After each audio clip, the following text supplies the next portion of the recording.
fleet managers looking for ways to minimize fuel costs? Even small gains can lead to significant savings. Download our fuel savings strategy guide today for 80 actionable tips to boost your fleet's fuel economy. With trucking liability insurance costs soaring, what are fleets doing to keep those costs in check? Hey everybody, welcome back. I'm Jason Cannon, and my co-host is Matt Cole. On last week's episode, we talked with Alex Leslie at the American Transportation Research Institute about the firm's latest report on trucking's insurance costs. If you missed it, be sure to check that out. This week, for part 2 of that report, we're discussing the ways ATRI found that fleets are reducing their overall risk spend. One of the most common ways to do that is by having a higher deductible. That, of course, means a higher cost in the event of a claim, but lower premiums. As fleets get larger, however, self-insurance becomes more common. You know, in a classic insurance policy, right, the kinds that you and I pay for health insurance or what have you, a deductible is the amount that we usually pay first when any incident happens before the insurance policy itself kicks in or responds to that loss or that incident. So the traditional deductible policy is, for small fleets, usually the go-to move. We found that fleets with fewer than 50 trucks, the majority of them by far are using deductible policies. Essentially all of them. Some of them have what's called first dollar coverage, and that's where you don't have a deductible, but the insurer pays from the very start. The premiums on those policies are higher, but you're not paying out of pocket for those deductibles. As fleets got larger, they are increasingly turning towards self-insurance instead. And self-insurance, it functions essentially the same from that sort of structure perspective. A self-insurance is what you as a fleet are paying first before any insurance policy kicks in and responds to an incident. Now, there are a number of different ways for self-insurance to work, but usually it does involve the fleet taking more responsibility for claims management. And usually it does mean that the fleet is paying that directly, immediately, rather than getting billed later for a deductible. So the fleet or the motor carrier is either managing that themselves or hiring it out. So self-insurance, what we've tended to see is that the fleets opting for self-insurance are usually the ones who want to retain more of their own risk. That is to say, they want to manage more of that on the front end. They have lower premiums as a result, but they have to pay more in direct losses out of pocket. So we found that the shift towards self-insurance begins to happen really in that 50 to about 500 truck fleet size group. In our sample, fleets in that size group were evenly divided on whether they went for deductibles or self-insurance. But then above 500 trucks is when fleets really turn predominantly, almost exclusively, towards self-insurance. And they start taking out self-insurance policies of $1 million or more on average at that threshold. Some of the nation's largest fleets self-insure up to $10 million, or maybe even a little more. The reason for that is the initial layers of insurance coverage, those are the ones that are getting hit every single time there's a crash, right? Most crashes don't cost $10 million. Occasionally they do, and you have to be ready for that. But most crashes, right, they're coming in less than that, $20,000 here, $100,000 there. So fleets who retain more risk, whether that's through a higher deductible or through a higher amount of self-insurance, they're covering those smaller crashes. They're paying for that right out of pocket, and they're not paying the premiums, which would be higher if they were to actually price that out and buy it from an insurer. So they're able to get, better premiums on their other policy layers their higher layers of coverage that, like you say, might not kick in until $10 million. And in a lot of cases, frankly, insurers right now don't even want to insure those initial primary layers for large fleets because they're just getting tapped so often by crashes. But a smart fleet that is taking proactive steps to improve safety, to improve, even when a crash happens, to improve the severity of that crash. Those fleets are able to, actually see savings when they look at self-insuring a larger portion of their own risk. With deductibles and self-insurance in mind, Alex says risk retention is one actionable thing fleets can do to lower their spend on risk. This was one of the biggest findings of the report. And it's a real, this is a silver lining. this is something that fleets can do, can look at to help improve their total cost of risk.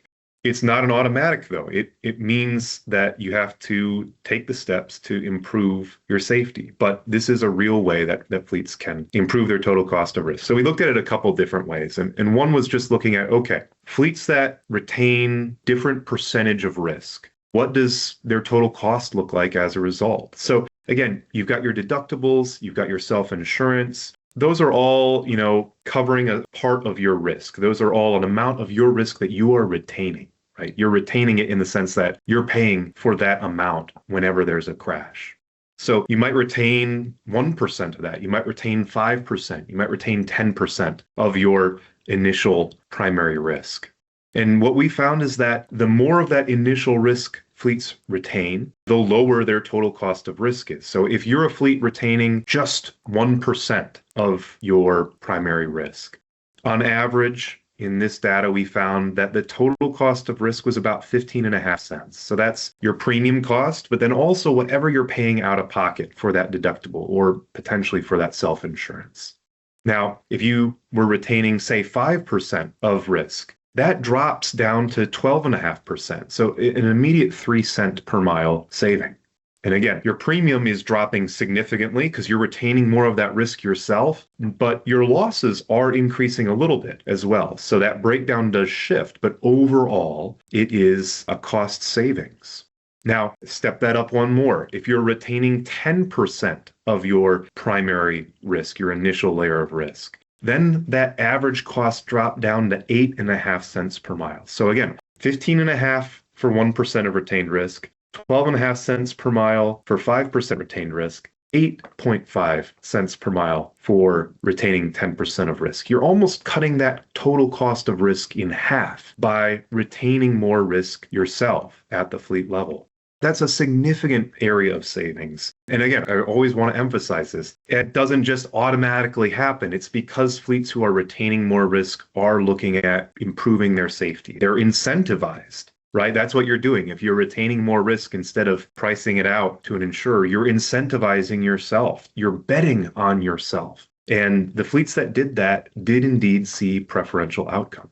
ATRI's research found that fleets using certain safety technology on their trucks do experience lower losses. What technologies make the biggest impact? The approach that we took to this question was, let's look at losses. Let's look at liability losses. So again, that's the money that fleets are paying out of pocket, whether it's deductibles or self-insurance. Because again, we collected that data, so we have that here. We can actually look at how does it impact the bottom line and not just the crash numbers. Because frankly, and you know this too, the impact of a lot of safety technologies, yes, we want them to reduce the number of crashes, but we also want them to reduce the severity of a crash when it happens.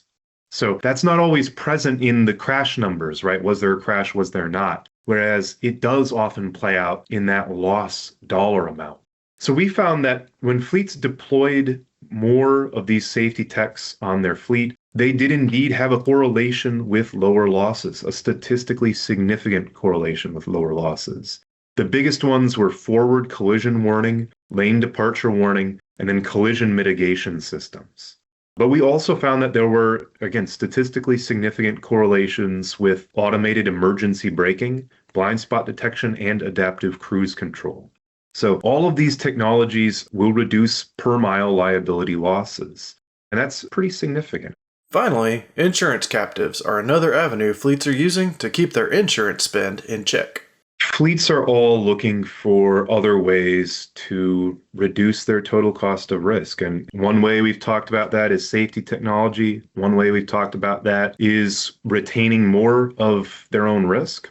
The big fleets have all kinds of specialized options for retaining more risk. These specialized insurance policies like swing layers and quota share layers and multi-year aggregated programs that can all allow them to essentially spread out their risk or retain a bit more and improve better premium pricing as a result. But that's really the place for the big fleets with more than 750 trucks.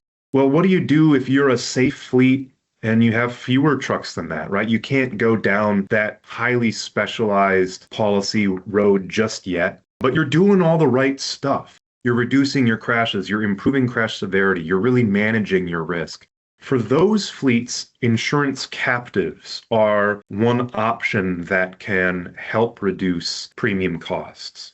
Now, it does come with a trade-off, as all of these options do for reducing your premium, right? The simplest way is to just go out and buy the coverage and pay a super high premium. But if you're trying to reduce your costs, you have to have some trade-offs. And in the world of captive insurance, that means that, you are working on a team with other fleets. You have to share all of your safety information, all of your policy information with those other fleets. You're going in together. The safe captives, they don't let just anyone in, right? They want to make sure that any new fleet being added is going to live up to their high established standards of safety. And if the captive isn't a super safe captive, you probably don't want to be in it because your cost of risk is tied to all of those other fleets. If one of them has a catastrophic loss, guess what? You're all going to be paying as a result. So you are sharing risk with a smaller group. That means that your standards have to be higher. It also means that you have to be able to pay in the first place. So you have to have, some of that additional capital available. You have to be willing to sometimes take constructive criticism, right? The captive itself as a group makes decisions that can impact each of the members of a captive. So there are all these, you have to really be a team player in terms of entering a captive. Often that means a longer term commitment as well, right? You can't just willy-nilly change your policy. And you have to really, again, any way to reduce your premium costs involves putting skin in the game. And for a captive, again, putting skin in the game means getting involved with the other members of the captive and working together. Like I said a couple times already, I'm sort of beating the dead horse now. Being a team player is really a key part of being a captive. But if you do that well, if your team does that well, you do have the ability to see, lower premiums costs or potentially investment income earned on the collateral for that captive. So a lot of factors to consider there, as with all these other ways of reducing premiums. But for some fleets, a captive is a very strong option. Now, we've covered a lot over these last two episodes. So what should fleets' big takeaway be from ATRI's report? Here are the ways I would suggest fleets use this report. If you are a fleet that's purchasing excess coverage layers, look at our data there on the trends in the costs of premiums at excess coverage layers. You can use that essentially as a kind of benchmark to understand how those costs are trending. Another thing I would say is use this information on safety technologies. If you aren't already implementing those safety technologies, there's a real financial incentive to do so. If you're a fleet who's looking for ways to reduce premium costs, I would also look at the data that we have on that total cost of risk based on how much of risk you're retaining. And maybe the right choice for you is retaining more risk. Again, you're going to have higher losses that you pay out directly, but you're going to see a lower premium as a result. If you're a safe fleet, think about betting on yourself and increasing that amount of risk retention. And then, for larger fleets, again, we've got some information on some of those other policy types that are available that are maybe worth discussing with your insurer. Some of these other, more bespoke policy types for figuring out ways to more creatively reduce premium costs. Unfortunately, we are just in this tough environment where insurance costs are going up. They're going to keep going up. We see the improvements in crash numbers, but it takes a while even for that to really fully materialize. And there are all these other cost factors that are driving up the expense of each individual cost, even as the number of crashes are going down. So we have to do whatever we can to bet on ourselves as fleets to improve our own safety. And again, we can't control the bigger trends. A lot of this report is about the bigger trends, but the things that we can do internally can have a meaningful impact on those incremental costs. That's it for this week's 1044. You can read more on ccjdigital.com. While you're there, sign up for our newsletter and stay up to date on the latest in trucking industry news and trends. If you have any questions or feedback, please let us know in the comments below. Don't forget to subscribe and hit the bell for notifications so you can catch us again next week.